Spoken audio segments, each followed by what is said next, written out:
Ladies and gentlemen, welcome to Module 1 in the publishing course. It is all about the industry. You're going to learn all about the system. I'm going to define it for you and give you examples. So before we begin, remember you can print off the course workbook and you can take notes as I go through this module. Please know that this module is also available as audio only, so you can listen while maybe you're working out or you're doing dishes or you're driving in the car or riding in the subway. So there are different ways that you can work through this course. Let's begin. Let me tell you a little bit about the publishing industry. There have been huge changes in the industry in the last 10 years. So back in the 90s, budgets were hit hard and it changed the retail-driven market. So we saw a lot of traditional publishing happening before the 90s. And then what happened, I think it was really like 1999, 2000, 2001, somewhere around there, they started calling it the boom, and some call it the self-publishing revolution. What happened was more companies were popping up as self-publishing companies, and more self-published books were doing well and taking off. So what happened was the traditional houses said, okay, something's going on here. We also had the digital era happening. So we had two different components going on. Not only were more people self-publishing, but there was the digital component, and traditional houses said, okay, we can no longer take as many authors as we were taking in the past. What we need to do is we need to focus on the titles we currently have, turning them into ebooks, and we also need to focus on being able to keep up with this self-publishing industry. Like, what are we going to do? So some of these traditional houses actually opened up new entities to their businesses and started a self-publishing entity within their publishing house. One of them that did that was, I believe it was Penguin, and it's called Archway. And Archway is a self-publishing entity of that publishing house. So what happened with the agents? The agents started consulting authors. Instead of taking on a ton of new clients to find these traditional deals for them, they took on clients and said, okay, we'll walk you through the self-publishing process. So a lot really happened in the late 90s and early 2000s that took away the stigma of self-publishing. So in the past, people would say, oh, well, if you're self-published, it's not a real book, it's not a quality book, and you're really not an author. You're not valued in the industry as an author. And that has totally changed. So one of the things you want to do when you start thinking about publishing your book is you want to do market research. What is out there that is similar to the book that you have written? Know your market. Go to the bookstore. Go on Amazon and spend hours looking and reviewing and looking at the reviews, the descriptions of books that are similar to yours. Go to libraries. You don't even have to buy the books. Go to libraries and just browse the shelves and know your market. Because if there are books that are very similar to yours out there and you can see they're ranked really low on Amazon, you might not want to publish that book and take the financial risk. So know your market, know your current trends. So for example, right now, character-driven stories versus issue-driven stories are popular in young adult and children. So a story that is really centered around a character versus an issue. Also, another current trend is for children's books. And remember, this course is for someone writing any type of book. I'm starting off with examples on children's industry. A current trend is no more than 600 words for picture books. There's a popular type of book for children right now called early readers, and they have 300 words or less. So they're really geared towards children reading the book rather than parents reading the book. Another current trend is nonfiction. So you've heard about the Common Core. Those are national standards that all schools need to abide by. And due to the Common Core, teachers are finding that there's a lack of nonfiction children's books. So one of the current trends is for publishers to be producing more nonfiction. So you might wonder, well, how do you keep up on the trends? I can't, how do I go to the library and know what the trend is? Well, there are several ways you can keep up on the trends. One is through Publishers Weekly. You can subscribe for free to daily or weekly newsletters. You can also go on Twitter and start following publishing houses, literary agents, and authors similar to your type of manuscript. Now, I have in the resource guide a really great link for you to go to. And what it does is it breaks down different genres in the publishing industry on Twitter. So you can go to different lists that have maybe 40 different publishing houses that focus only on young adult novels, and then you can go and follow all of them on Twitter, because all of their handles are right there. So you can look at that under Module 1 in the resource guide. Another thing you can do is attend local events, national events. Go to different conferences for authors. Go to different literacy conferences and find out what the trends are. Another thing you can do is read related magazines. The Library Journal, they have a school library journal as well. These are review magazines, so they review the hot topics. They review the really current trendy books.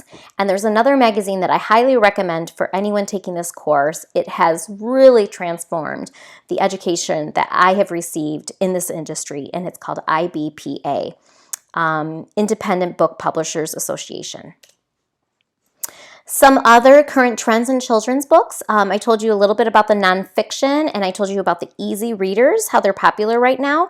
One other thing you want to do is go take a look at the bookshelves in the mass merchandise markets. So that would be Walmart and Target, other large stores like that. Because what you're going to see is they have a very small bookshelf compared to the library or a Barnes & Noble's, and they are going to only have the trendiest books, the hot topic sellers on their shelves. So this is another way to look at current trends in books. Let's talk a little bit about young adult, and then I'll get into adult current trends as well. Young adult is looking at children ages 12 to 18. This is kind of funny because I've been reading young adult books, and I'm definitely not 18 years old. So the popularity in this category has really gone to adult book buyers like myself. Readers 18 and over accounted for 79% of the young adult purchases in 2012 and 2013. Pretty crazy. And it's because authors are writing really good young adult books. There is no more dystopian type novels. It's no longer a current trend, like The Hunger Games is an example of that. And so is the other book, I'm blanking out on the name, The Hunger Games, and the one with the werewolves. I can't think of it. Okay, so that's another current trend that is off, and it's just not happening anymore. Editors are tired of novels that come in threes. So you see trends come and you see trends go, and you really want to be knowledgeable of them because you don't want to be pitching a story that is no longer wanted and desired. Young adult continued. Oh, that's what it was, Twilight. Twilight phases over the paranormal type books. This market has become more sophisticated. Editors are looking for contemporary realism, like John Green's The Fault in Our Stars is a great example. Another one is Wonder is another good example. Editors are also looking for thrillers like Gone Girl, written for young adult. And resource, I found this in several different Publishers Weekly emails that I've been reading. Okay, let's talk a little bit more about adult. Oh, now we'll go into adult nonfiction. There's a new category called New Adult, and this is the space between adolescence and adulthood. So these novels are for like college-age students and all about their drama. Aged at readers out of high school, about 18 and over. And an example is called Walking Disaster by Jamie McGuire. And another one is adult coloring books. So this is a very interesting statistic. Adult coloring books in 2014 sold 2 million copies, and in 2015, 25 million copies. So if you can keep up with the current trends, you can sell books. The resource was USA Today. So you might be wondering, okay, I know books are sold at bookstores, but for example, here in Michigan, Borders was a huge market for our bookstores. And when Borders closed, book sales took a big hit in the Detroit area. So where are books being sold? Books are being sold at book clubs. And so what is a book club? There's several different kinds of book clubs. The biggest one I know of is Scholastic book clubs. They have discounted prices and they send flyers home with students in schools. There's other book clubs that go into companies and they sell in company staff lunchrooms. Another place where big books are being sold, the 2 stars here will tell you what the 2 most popular places books are being sold is online and in bookstore chains. So you still have Books A Million, we still have Barnes & Nobles, and what have you, Powell's. Independent bookstores, mass merchandisers, supermarkets and grocery stores, warehouse clubs like Costco and Sam's, and then there are some other locations, for example, some other retailers. You might see books sold in a hospital gift shop, or you might see books being sold in a children's clothing store if it's appropriate. Okay, so let's go ahead and break down the types of publishers that are out there. This is pretty confusing. You can Google it and you're going to hear a lot of different terms. So what I'm going to do is I'm going to clarify those terms for you so that you are not confused and you have no confusion looking on the internet. You are clear on what is happening in the industry. The first one that we all know is the traditional type of publisher. Large houses such as Penguin Group and Random House, this is the type of publisher that has been around for ages. What they do is when they sign an author, they pay in advance, which is usually around $2,000 to $3,000, and then they will pay royalties on book sales after the book is published. And your average royalty is somewhere between 5 and 8% of the retail price. Most do not accept unsolicited manuscripts. And let me just define that term for you. You're going to hear it a lot in this course. An unsolicited manuscript is sending your book to a publisher without having an agent and just kind of sending it to them and hoping it works. Some say, no, we will not even read your manuscript unless you are working with an agent. The wait time in hearing back from a traditional publisher is somewhere between 3 and 9 months. What are some of the pros of working with a traditional publisher? Well, the opportunity to work with a big name is huge, like Simon & Schuster. The glory of being published by a real publisher, which, like I told you before, this is really starting to fade and dwindle. The whole stigma of self-publishing is not the appropriate way to go. Another pro of being with a traditional publisher, powerful sales team, being able to handle the process, being able to handle marketing packages for you, and your books being sold in bookstores. What are some of the cons of working with a traditional publisher? It can take years to find a traditional publisher. I have heard stories of people waiting 5 years to hear back and to get a deal, which is a long time. And I had the motivation to take my message and to get started. I could not wait 5 years. If I waited 5 years, I wouldn't be where I am today.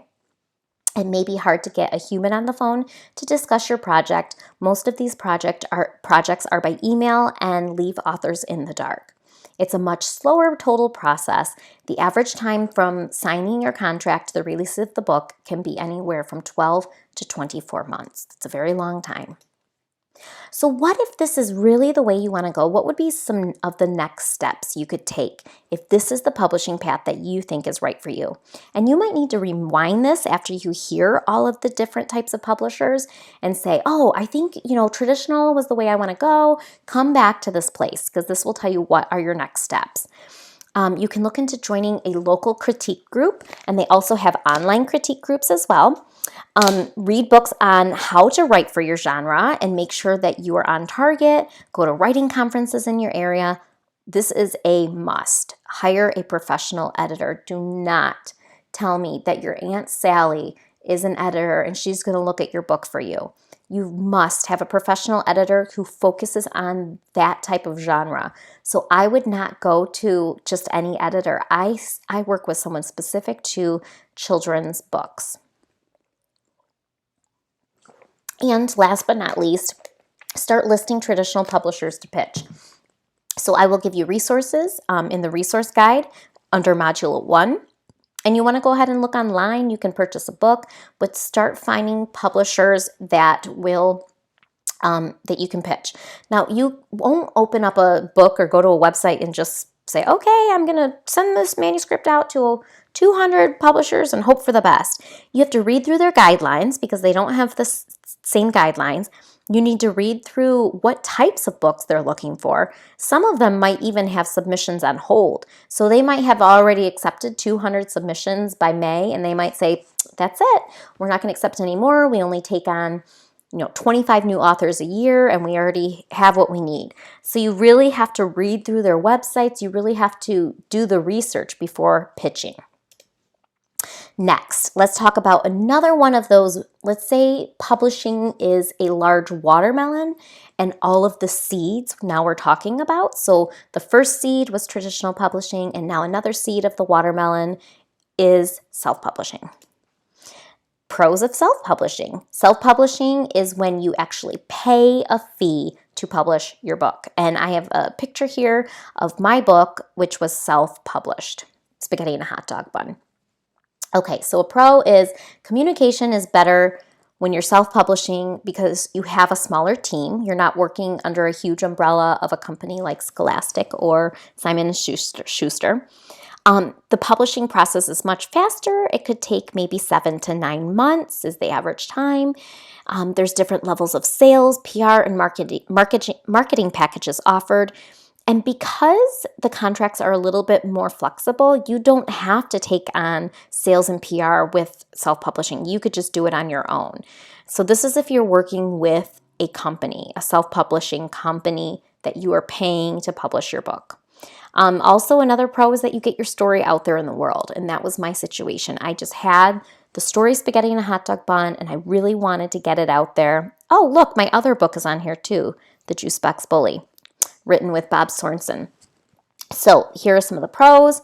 Let's go ahead and talk about some of the cons. Some of the cons in self-publishing, some people still have a negative stigma associated with it. I will still, go into a bookstore every now and then and say, oh, I write children's books. They're very successful. Would you mind carrying my book at your store? And I still have people say, oh, well, you're self-published. No, we don't carry self-published titles, or we don't carry titles from small press publishers. It happens rarely, but it still happens. There's a much more risky investment. You are going to invest somewhere between $5,000 and $20,000 to publish a book.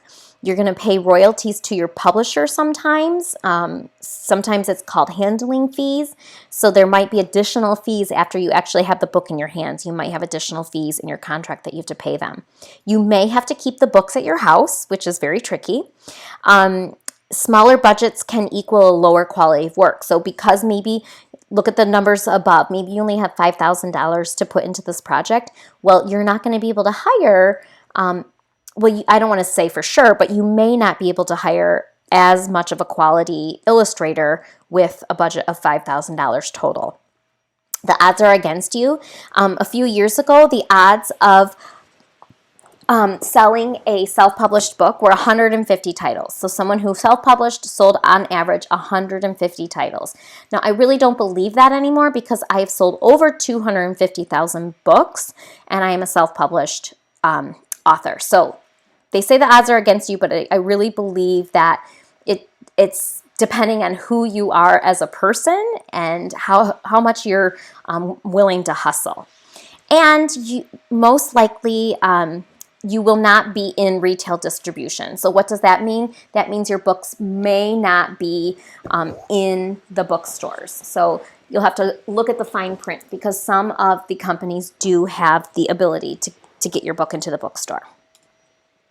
What are your next steps if you think that working in a self-published situation? It's also called subsidized publisher. You might hear vanity press. There's different titles for self-publishing. Something else you can do is find a local subsidized publisher or self-published company and see if you can get get their pricing. You can also research companies online. Make sure you are comparing apples to apples. You do not want to compare, okay, well, this company is going to print 5,000 books on a hard stock, and this company is going to, have 3,000 books on a lighter stock of paper. Well, that's not comparing apples to apples. So do your research and make sure that you are being very thorough on comparing. And then let's see what else we have here. Get references from a publisher. So if you sit down with a publisher or you're contacting them online, say, hey, can I speak with one of your past clients? And ask that client, like, what was it like to work with this publisher? Are you happy with the quality of your work and the process? Did they do what they said they were going to do? And again, I recommend hiring a professional editor. Some of these companies will have professional editors that you can work with. All right, let's move on and talk about the independent hybrid model of publishing. So this is where it gets kind of confusing. Self-publishing, when I talked about vanity press or maybe called subsidized publisher, you'll hear about those online. And what that is a company who is charging you for their services to produce your book. Now, when you hear independent or hybrid publishing, what this company is doing is they are, again, going to partner with you to produce your book. But you might see more of a partnership with the hybrid publishing than you would with a vanity press. So what that means is you might get higher royalties, you might pay less money up front. And then with independent publishing, that could be you doing all of the services yourself and just opening up your own publishing company. So it's really hard to put all of these into one category, and so it gets a little bit confusing. So look at the top here. You might hear small press publisher, indie press, boutique publisher, hybrid, independent, vanity. All of those are some type of self-publishing company. Okay, so I talked about self-publishing before. I'm going to continue to talk about it in this segment, but this segment is going to talk more about a company that includes you in on a partnership rather than saying, here are the services that we offer, end of story. Okay, so this is going to be a little bit more of a partnership. So with a hybrid publisher, you're going to still pay, very similar to an independent publisher. An independent publisher, again, is yourself setting up a publishing company and doing all of these services and working with vendors yourself.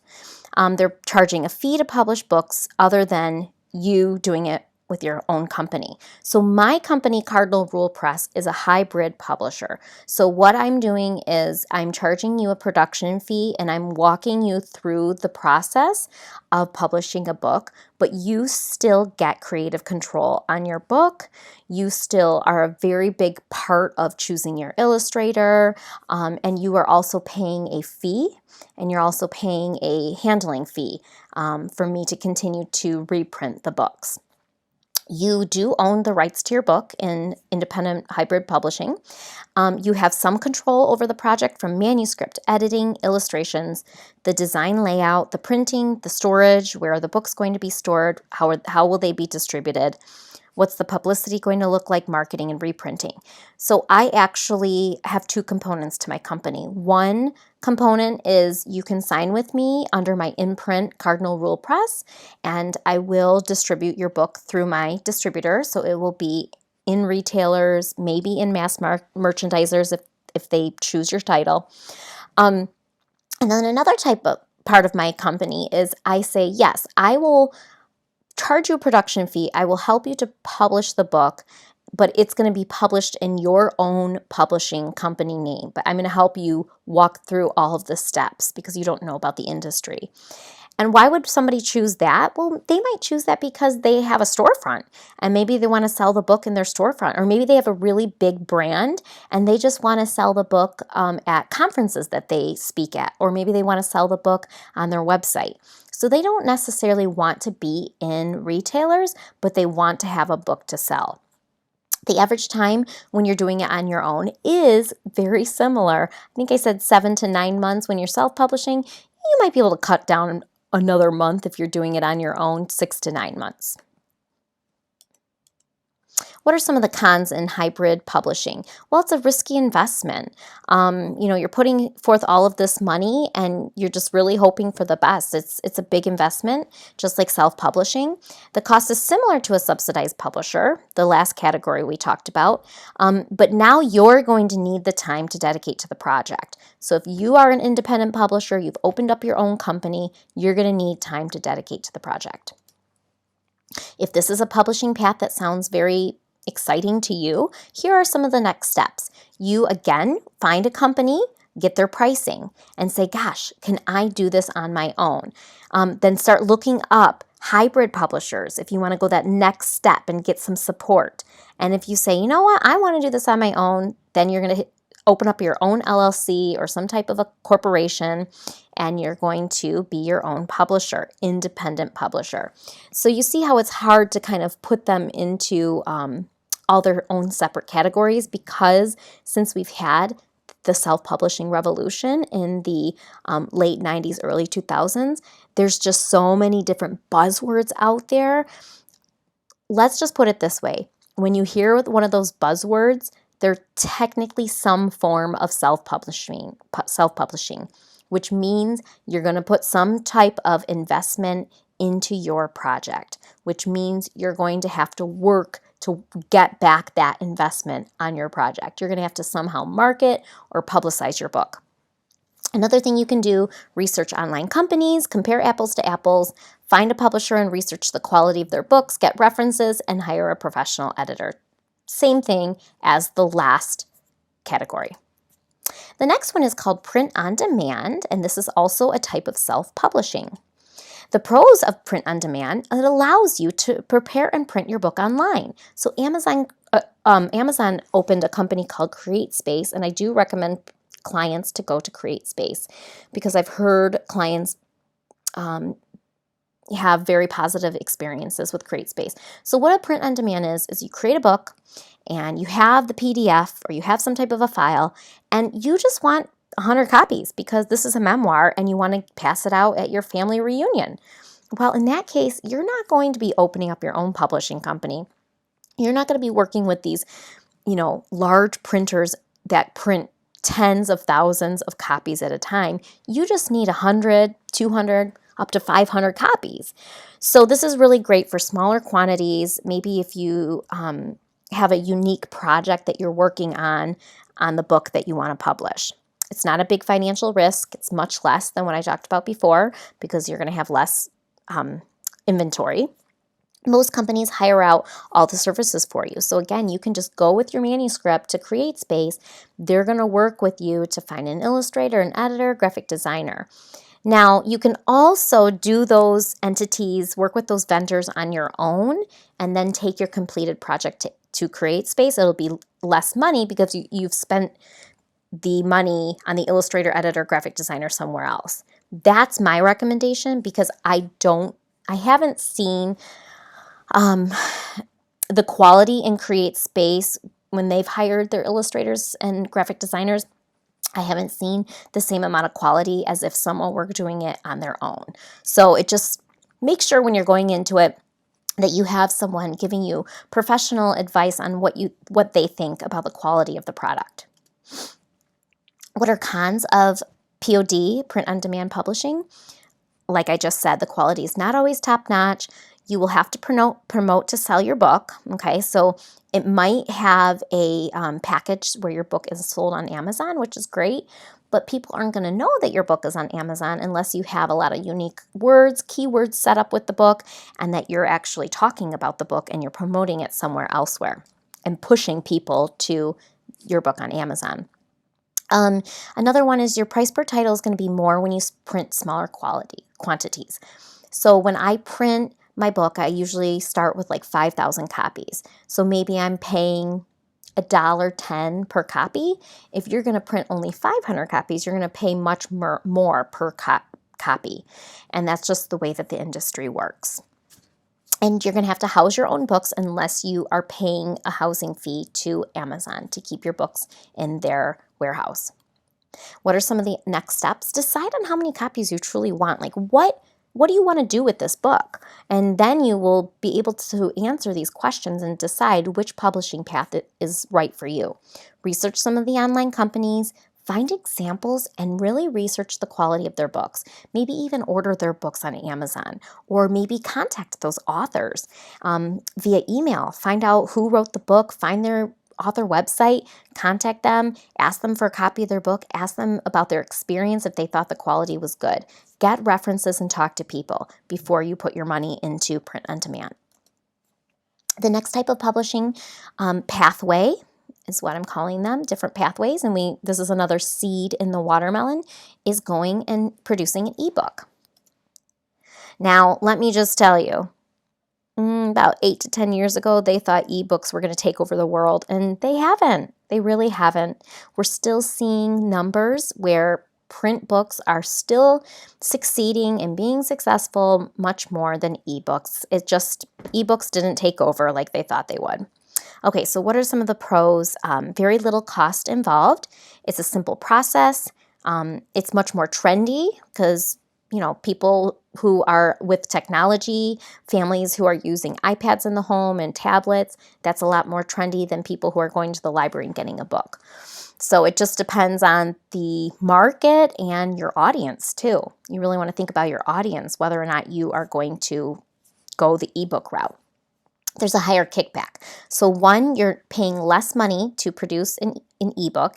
And for me, it was $250 to take my children's picture book and to have it formatted for an ebook. And I used BookBaby, so that's why I'm advertising BookBaby here, because I felt that they were a wonderful company to work with. They did everything, and they put my book onto every ebook platform there was. Kindle and Sony and every platform you see out there, they took care of it, and I just got my one payment per month for all of those sales combined. You will find more resources, again, in the resource guide under Module 1, as far as other ebook companies that you can look up and research. So there's a higher kickback. You're going to get a lot more money back on your sale. So you might get 60 to 75% of your retail price. But remember, your retail price is going to be much less than if you were selling a hard copy of your book. So my ebook sells for $2.99, and my soft cover children's book sells for $10.95. So there's a big difference there. So you have to really weigh out your pros and cons, and you have to look at your margins. What are some of the cons? You will have to promote the book to sell it. People don't know it's there. The retail price is less. We talked about that. And you don't have a hard copy to share with others. So it's a little bit harder to talk about the book and to go around and share the book because you don't have a copy in your hands. So we've talked about the different types of publishing, and I hope that your mind is a little bit more clear on what it looks like. And so now when you start seeing these buzzwords and all of this industry jargon out there, you can say, okay, I need to really figure out, is this self-publishing where I'm going to pay a fee, or is this, independent publishing where I'm going to be doing everything? So what you really want to do is you want to decide what path is for you. You have to dig deep and think about the end goal. So we're going to work backwards. I want you to look into the future. What is it you want to accomplish with this book? And then when you figure out that answer, that will help you to walk backwards and figure out which one of these publishing paths is right for you. So in my situation, my end result was to be into schools and to speak and share the messages in my books with hundreds of children at a time. I was a teacher. I was making a difference in the lives of 25 kids in 1 year. I wanted to do bigger and better. I wanted to take these messages and get them into hundreds of children's minds and brains and lives. I wanted kids to get these messages I had in my books, use them in their own life. And how I wanted to do that was to self-publish, because then I could go to the schools and I could bring my own inventory and sell those at the schools. And that's what I did, is I had to think about that end result. Why? What was my purpose? I didn't want to be an author in the bookstores. I didn't need to have my book in the bookstores. That wasn't my plan. Mine was really to get into the schools and do public speaking. Identify a publishing channel that aligns with your goals. So remember, it really needs to align with those end goals. So you might need to kind of put a pause in this course before you move on, because I need you to really think about what is the end goal. If you just want to have a book published because you've always wanted to publish a book, then I would say print-on-demand publishing is probably the way to go for you, because it doesn't sound like your desire to put the work into selling the book and getting the message out there is very grand. Is that, your desire is just not that great. So if you just want to have a book in your hands and say, I published a book, I had this idea for a story, here it is, this is awesome, then print on demand might be the way to go for you, or maybe even an ebook. So I have a success story. It's a short video that you can watch as part of Module 1. So take a look at that. I tell you from beginning to end, kind of like where I started, how I started with the idea, and how I got to where I am today. I am working 2 to 4 hours a day, and I'm making over 6 digits in my salary, and I am finding joy in all of the work that I do, which is just amazing. I'm working very part-time and being able to bring in income for our family. And it's not about the money, it was about the message for me. So go ahead and take some time before you move on to Module 2 to check out that video. I also have a case study for you. So I have several case studies on clients that I've worked with to teach you and to give you looks at different authors and their experiences in different paths of publishing. So the first case study is Matt Cifaldi, and this is an illustration of Matt and his brother. They're called the Cifaldi brothers. Matt is on the left, and Matt has a wonderful success story to share with you on self-publishing. So you can end this module and go ahead and click on his case study to learn about Matt. Please remember, after you're finished with this module and you've taken all of your notes, go ahead and print the Next Steps workbook. And what that is it's going to give you a place to say, okay, I am done with this module. Now I want to write down what are my next steps, and go ahead and give yourself a timeline and say, I'm going to do this within the next 4 weeks. I'm going to research these different types of publishers. Write down your next steps. Be accountable. I want you to be successful in this course. I want you to get value out of all of the content that I'm sharing. And the way to do that is to really say, what am I going to do next to take action on the information I've learned from Maria in this course? All right, take a breather. I will see you in the next module.